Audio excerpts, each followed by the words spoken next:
Uma vida com propósitos, de Rick Warren. Dia 6. A vida é uma atribuição temporária. Senhor, faze-me lembrar de quão breve será o meu tempo na terra. Faze-me lembrar de que os meus dias estão contados e que a minha vida é efêmera. Salmos capítulo 39, versículo 4. Viverei poucos anos aqui na terra. Salmos 119, versículo 19.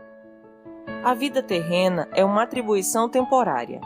A Bíblia é cheia de metáforas referentes à natureza breve e transitória da vida terrena. A vida é descrita como uma neblina, uma estreita passagem, um sopro e um fio de fumaça. A Bíblia diz: nascemos ontem e os nossos dias na terra passam como a sombra. Jó, capítulo 8, versículo 9.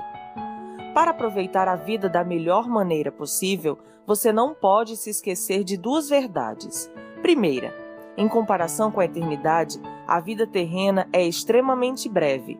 Segunda, a terra é apenas uma residência temporária. Você não ficará aqui muito tempo, então não fique muito apegado a este mundo. Peça a Deus para ajudá-lo a ver esta vida tal como ele a vê. Davi orou. Então finalmente pedi a Deus: Senhor, mostra-me o pouco tempo que me resta aqui. Mostra-me como a vida é curta e eu sou frágil. Salmo 139, versículo 4. A Bíblia compara várias vezes a vida terrena a uma habitação temporária em um país estrangeiro. Aqui não é seu lar permanente nem seu destino final. Você só está de passagem. A Bíblia usa termos como forasteiro, peregrino, estrangeiro, estranho, visitante e viajante para descrever nossa breve estada nesse mundo. Davi disse: sou apenas um peregrino na terra, lá em Salmo 119, versículo 19. E Pedro explicou: se vocês chamam a Deus de Pai, vivam como residentes temporários na terra. 1 Pedro capítulo 1, versículo 17. Muitas pessoas migraram de várias partes do mundo para trabalhar na Califórnia, onde moro, mas ainda são cidadãs de seu país de origem. É obrigatório que usem seu cartão de registro de visitantes, o Green Card, que lhes permite trabalhar aqui, embora não sejam cidadãos americanos. Os cristãos devem carregar seu Green Card espiritual para lembrar que sua cidadania é no céu. Deus quer que seus filhos vejam a vida de modo diferente de como a veem os não cristãos, pois estes pensam somente nas coisas terrenas. Mas nós somos cidadãos do céu, onde vive nosso Senhor Jesus Cristo. Filipenses capítulo 3, versículos 19 e 20. Os verdadeiros fiéis compreendem que há muito mais para viver além dos poucos anos que passamos aqui. Nossa identidade está no lar eterno e nossa pátria é o céu. Quando você assimilar essa verdade, deixará de se preocupar em ter tudo na vida. Deus é bastante categórico sobre o perigo de viver o aqui e agora, adotando valores, prioridades e estilos de vida terrenos. Ele chama adultério espiritual nosso flerte com as tentações desse mundo. A Bíblia diz: vocês estão tentando passar a perna em Deus. Se tudo o que querem é benefício próprio e enganar os outros, acabarão inimigos de Deus. Tiago, capítulo 4, versículo 4. Imagine que você fosse convidado por seu país para atuar como embaixador em uma nação inimiga. Você provavelmente teria de aprender outra língua e adaptar-se a alguns costumes e diferenças culturais, a fim de ser cortês e cumprir sua missão. Na função de embaixador, você não teria como se isolar do inimigo. Visando cumprir sua missão, seria necessário manter contato e se relacionar com ele. Suponhamos agora que você se sentisse tão à vontade nesse país que se apaixonasse por ele, preferindo-o à sua terra natal. Seu comprometimento e lealdade seriam alterados.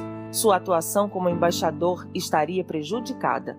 Em vez de representar sua terra natal, você começaria a agir como inimigo. Seria um traidor.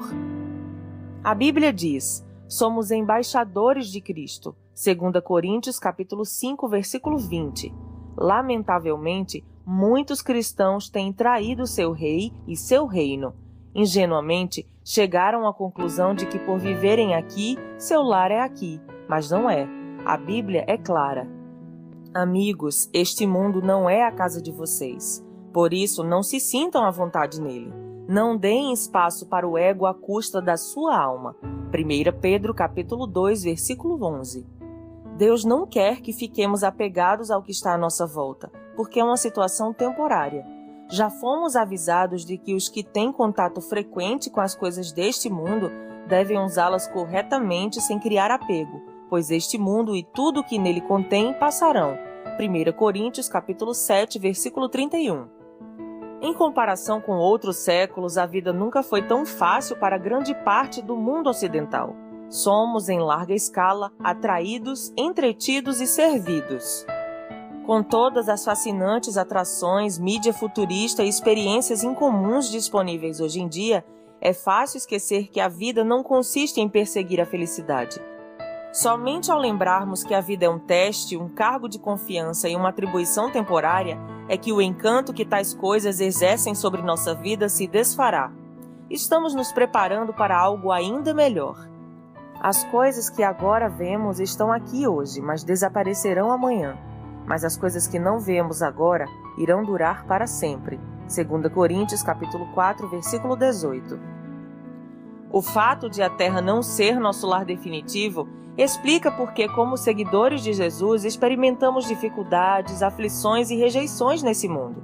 Isso também explica porque algumas promessas de Deus parecem não ter sido cumpridas, algumas orações parecem não ser respondidas e algumas situações parecem injustas. Esse não é o fim da história. Para impedir que fiquemos muito apegados a isso tudo, Deus nos permite sentir um número relevante de descontentamentos e desgostos na vida, anseios que jamais serão satisfeitos deste lado da eternidade. Não somos completamente felizes porque não é para ser assim. A Terra não é nosso lar definitivo. Fomos criados para algo muito melhor.